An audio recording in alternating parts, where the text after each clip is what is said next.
system of reality. I find myself, not for the first time, in the position of a kind of Jeremiah. For example, I don't disagree with Mr. Burford that the inequality suffered by the American Negro population of the United States has hindered the American dream. Indeed it has. I quarrel with some other things he has to say. The other, deeper element of a certain awkwardness I feel has to do with Europe. And on the other hand, I have to speak as one of the people who've been most attacked by what we must now here call the Western or the European system of reality. Or the Western or the European system of reality. White people in the world.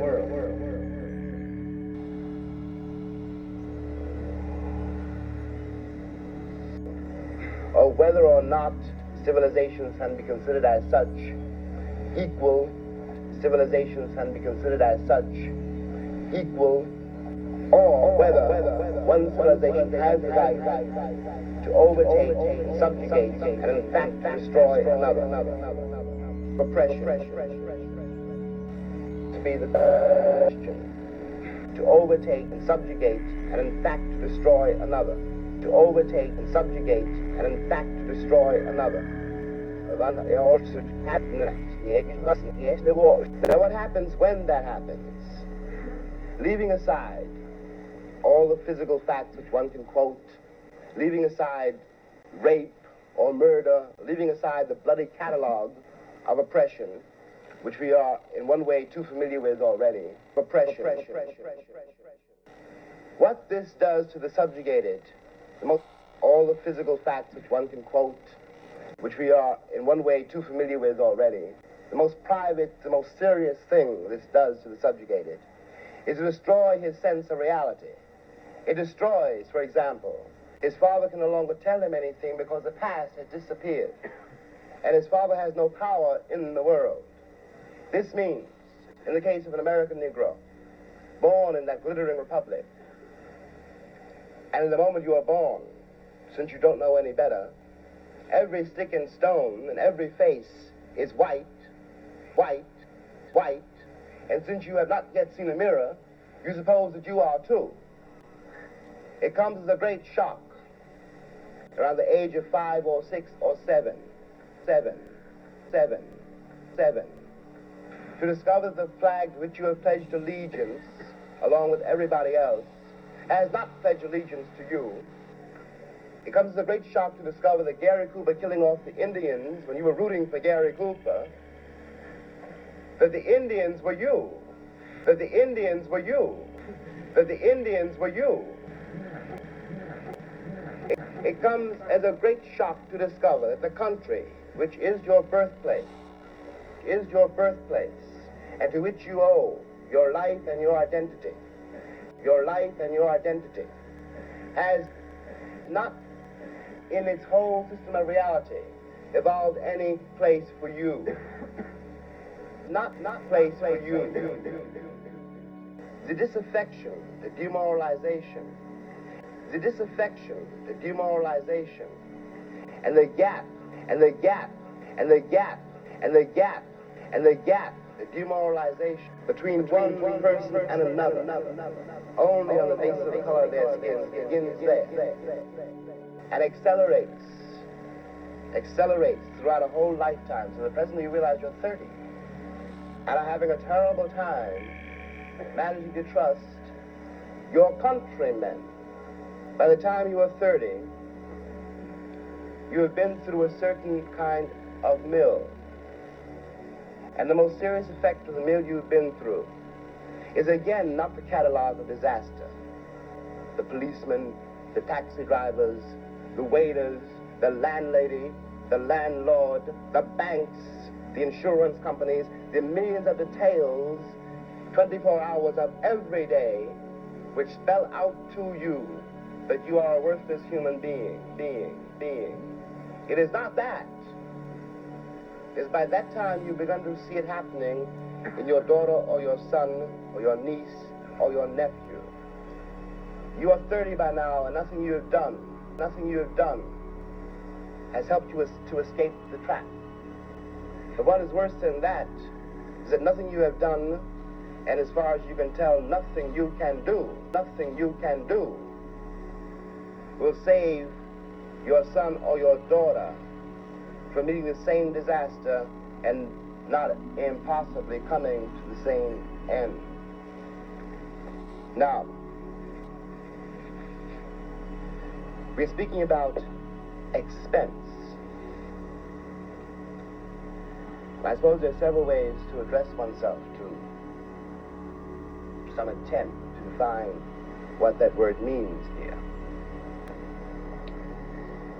Let me put it this way, that from a very literal point of view, the harbors and the ports and the railroads of the country, the economy, especially of the southern states, could not conceivably be what it has become if they had not had, and do not still have indeed, and for so long, for many generations,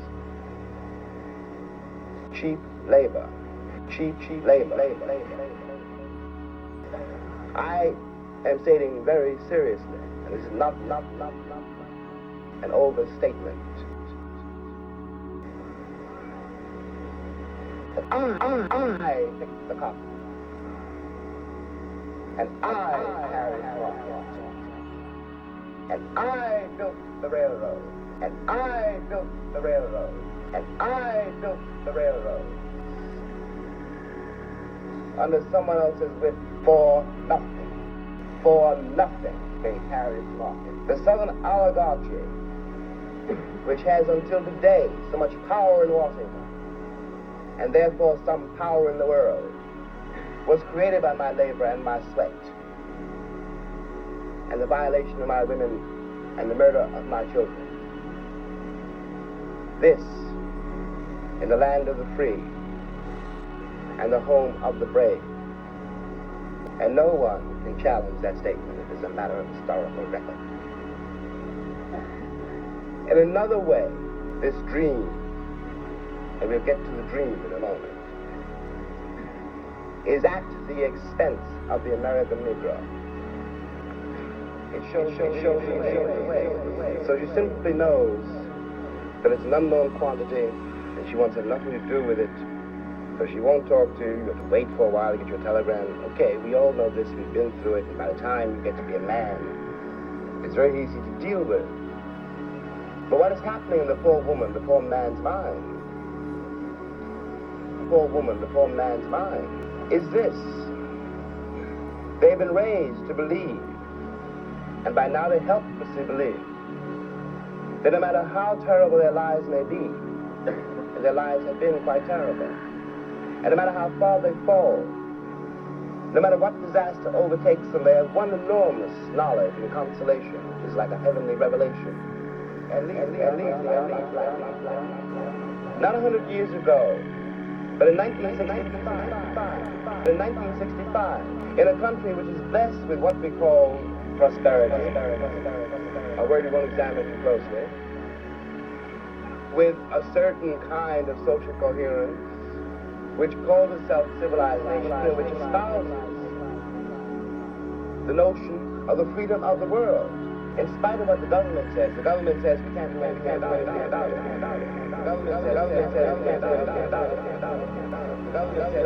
But until that moment, until the moment comes, when we, the Americans, we, the American people, are able to accept the fact that I have to accept, for example, that my ancestors are both white and black, that on that continent we are trying to forge a new identity for which we need each other.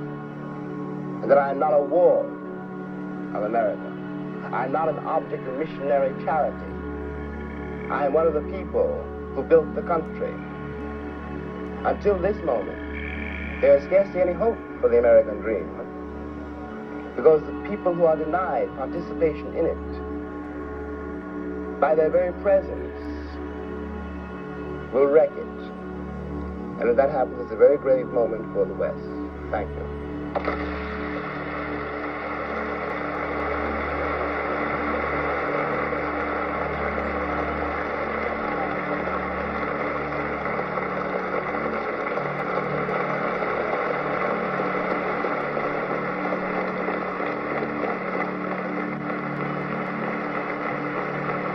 Tremendously moving moment now, the whole of the Union standing and applauding this magnificent speech of James Baldwin.